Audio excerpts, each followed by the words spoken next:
Olá, meus queridos, falando agora um pouquinho mais, andando um pouco, né, sobre essa questão do texto de Daniel, né? Nós estamos fazendo essa série contra a Babilônia. Voltando ali no capítulo 1 de Daniel, né? No ano terceiro do reinado de Joaquim, rei de Judá, Nabucodonosor, rei da Babilônia, veio a Jerusalém e a sitiou. O Senhor entregou nas mãos dele Joaquim, rei de Judá, e alguns dos utensílios da casa de Deus.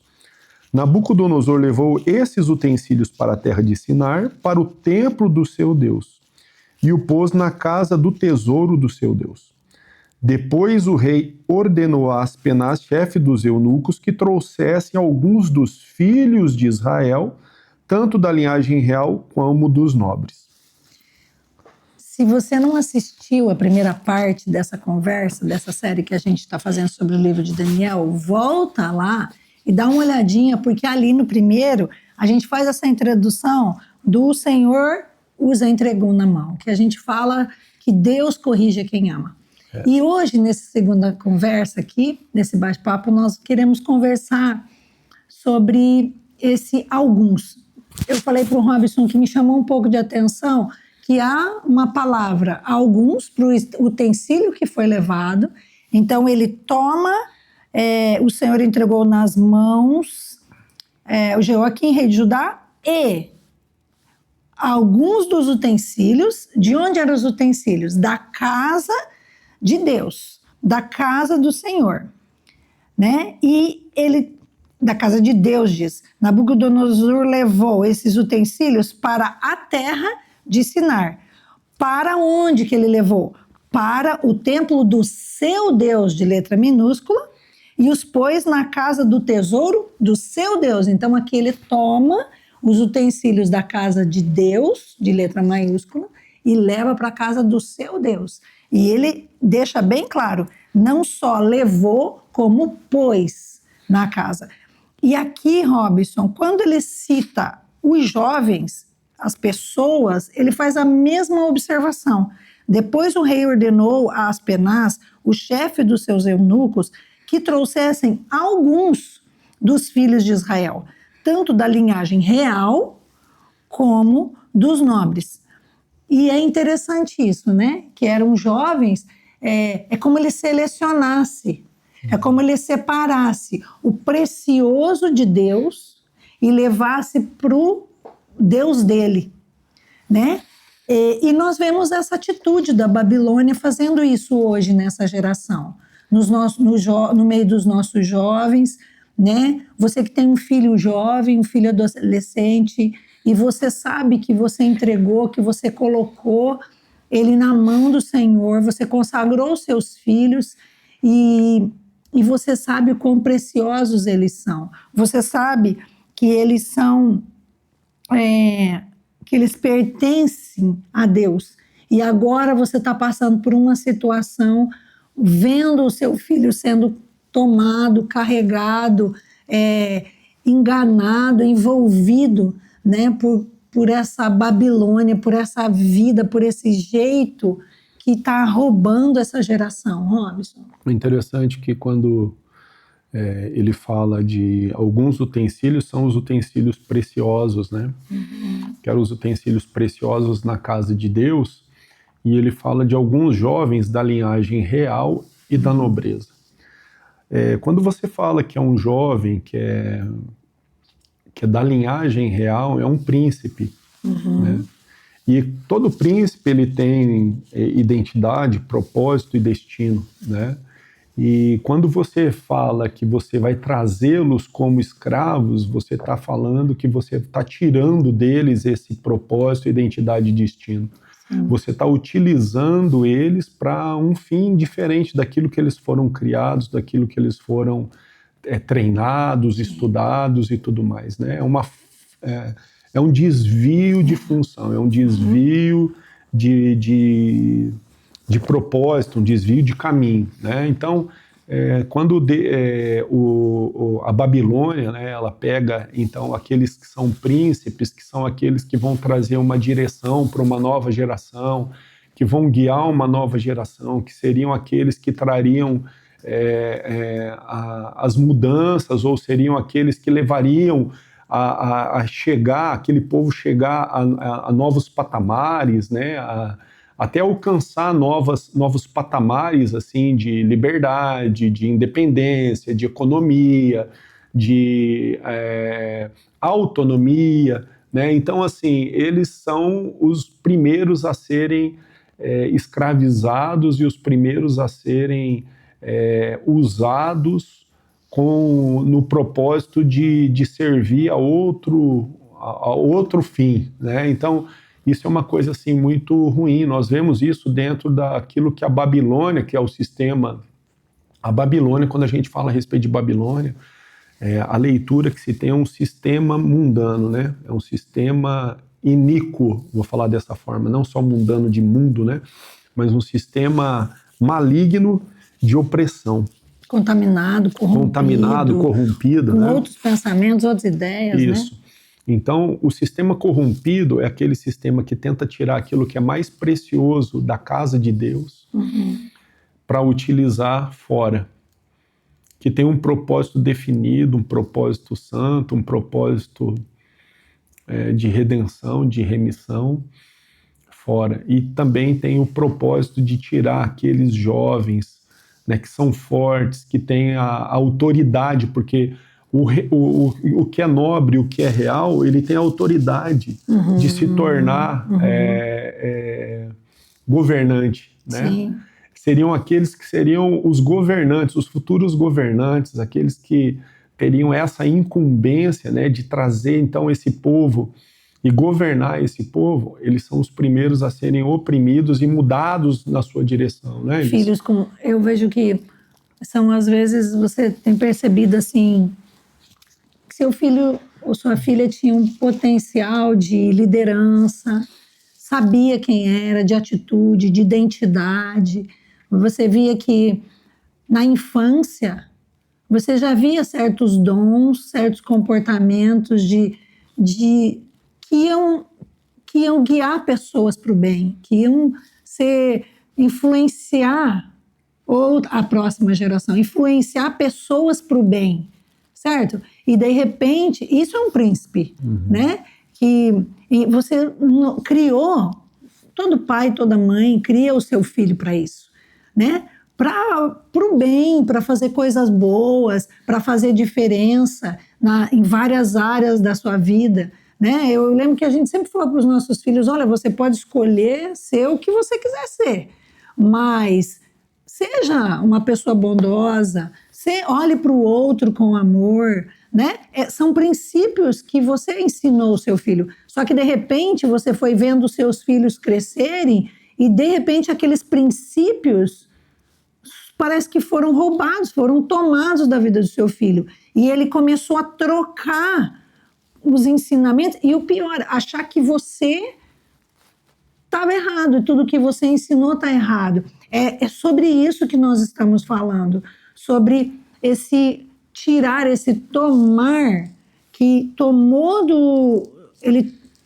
por exemplo, lá na frente em Daniel, a gente vai ver que esses utensílios estavam sendo utilizados numa festa, que um rei, né, lá da quarta geração, ele vai beber, estava bebendo numa festa, dá uma festa muito grande, e o que ele está usando são os utensílios que foram tomados aqui no princípio. Então, onde que o seu filho vai ser usado? Todos aqueles dons que você ensinou, tudo que você gerou na vida do seu filho em oração, em dedicação, em educação, de repente parece que está do outro lado, né? Eu estava falando uma coisa para você, que esses dias eu aprendi algo tão interessante que eu nunca havia pensado. Quando você vê uma pessoa indo para o exército, sendo treinada, tal, e ela vai lá e ela aprende muitas coisas boas, de repente essa pessoa vai para um outro lado, vai para o mal, para um lado do mal lá. Ela não perdeu aquelas habilidades, certo? O coração dela se corrompeu, mas ela não perdeu as habilidades técnicas que ela tinha, que ela aprendeu. Assim é um inimigo. Satanás, ele não perdeu as habilidades que ele aprendeu lá no céu. Ele era um anjo, né? E lá ele aprendeu muita coisa. Ele era um anjo de luz, a palavra de Deus fala. Então, quando ele virou para o mal, ele não perdeu essas habilidades dele. Ele tem essa capacidade dele. Elas continuam, Deus não tomou isso dele, mas ele tem usado isso para o mal. E às vezes você pode estar falando, mas eu não ensinei isso para o meu filho. Mas você vê o seu filho agindo, né? E a gente tem ouvido muitos pais, muitas mães sofrendo, e a gente se identifica com isso, vendo nós trabalhando com jovens, e nós vemos o que o Senhor quer resgatar. O Senhor quer fazer esse resgate nesse tempo, né? O Senhor quer fazer esses jovens serem fortes mesmo, né? E o que eu vejo é que muitos desses jovens que tinham essa potencialidade de revolução, de transformação, né, da sociedade, de levar com que esses jovens que eram da nobreza e da realeza eram jovens que fariam com que esse povo chegasse a assumir essa posição de ganhar a terra prometida, mas também de ser luzeiro para as outras nações. Então, toda aquela potencialidade de transformação das gerações, a potencialidade de revolução, né, de poder trazer novas ideologias, novas atitudes, né, novos patamares de melhoria, né, para a sua sociedade, né, de transformação da sociedade, elas foram totalmente abafadas e diminuídas com a normalização deles. Sim. Tiraram tudo aquilo que seria da revolução para tornar com que eles fossem todos normatizados, estandarizados, sabe? Colocaram tudo dentro do mesmo patamar.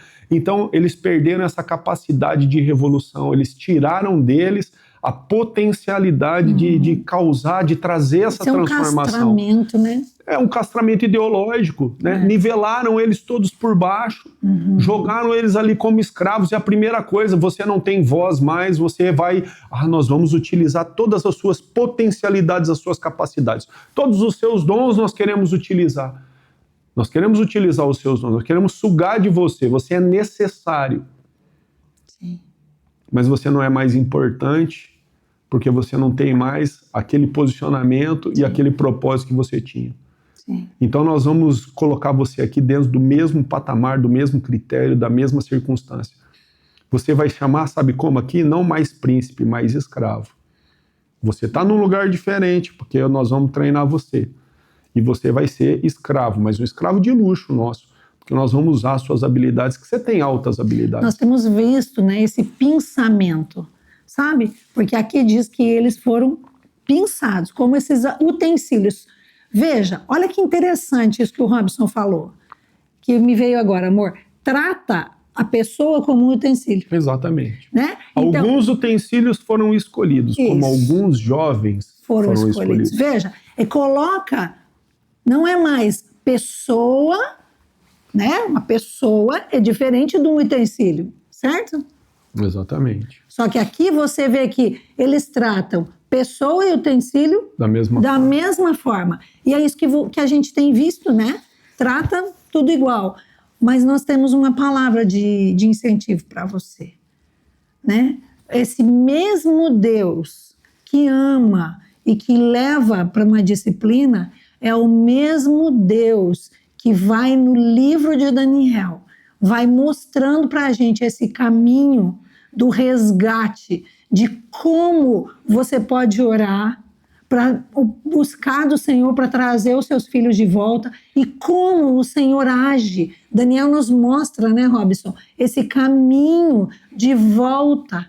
Então nós estamos aqui para animar você. Nós vimos isso na nossa vida, nós temos visto isso na vida de muitos pais e muitos jovens também, que têm encontrado esse caminho de volta para sair da casa desse Deus minúsculo e voltar para a casa do Deus verdadeiro. E eu queria falar para você, jovem, que tinha sonhos, que tinha ideais, que tinha no seu coração uma insatisfação quanto ao sistema vigente, que tinha uma vontade de revolução, de transformação, e que você foi, de certa forma, tolhido, sabe, acuado, apertado nessa sua vontade, até mesmo afogado, que você se olhar para você, você fala assim, nossa, eu perdi aquela vontade, eu perdi aquele ânimo, eu perdi aquele desejo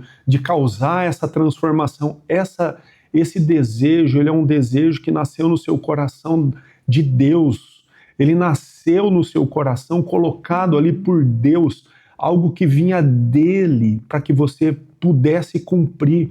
E todos esses sonhos, esses desejos, essa vontade de revolução, essa vontade de ter uma voz, de colocar para fora algo, de colocar para fora aquilo que está sistematizando, uniformizando a sociedade, isso tudo foi abafado. Abafado, essa é a palavra. Você se sente hoje abafado.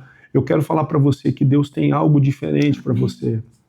Você não é só um utensílio, você é um filho, um rei, um príncipe precioso do Senhor, que hoje pode estar sendo escravizado por um sistema que tenta te oprimir e te nivelar. Mas Deus tem um plano para a sua vida e tem um propósito para a sua vida, para te usar como luzeiro dentro de uma geração. Mas para isso, meu querido, você tem que romper com essa escravidão. Você tem que retornar àquele sonho, aqueles propósitos, aquela vontade de revolucionar e acender de novo aquela chama que está dentro do seu coração. E vá para o Senhor e não se cale diante disso. E não se cale diante disso. Mas busque no Senhor a força para você voltar a agir naquele lugar, voltar àquele local, e voltar àquele sonho, e voltar àquele propósito que Deus tinha para a sua vida. E não se coloque, sabe, não se cale, não se afugente, não se desanime com a opressão que o ambiente está te colocando, porque ele vai tentar te uniformizar, ele vai tentar te sufocar. Mas saia desse local, saia dessa posição e se coloque na vitrine, sim, mas sabendo quem você é. Você é príncipe, você é rei, você é nobre. E o Senhor tem essa nobreza com você. E isso não tem a ver com status social. Isso tem a ver com algo dentro de você, do seu coração, daquilo que Deus implantou dentro de você. Você vai fazer a revolução aonde você estiver. Você pode ter essa capacidade de revolução em qualquer lugar que você está. Mas não se submeta ao abafamento, ao calar a sua voz, ao deixar você quieto, amarrado para os propósitos de utilizar os seus dons para outras coisas. Você sente que você está sendo tratado como um utensílio. Você não é um utensílio. Volta para o Senhor, volta para o seu Deus e Ele vai te tratar como um príncipe mesmo. Porque Ele sabe que você carrega. Todos nós somos vasos de barro, mas carregamos algo precioso dentro de nós. Você não é uma mercadoria que é usada e jogada fora. Lembre quem você é, meu querido. Deus abençoe.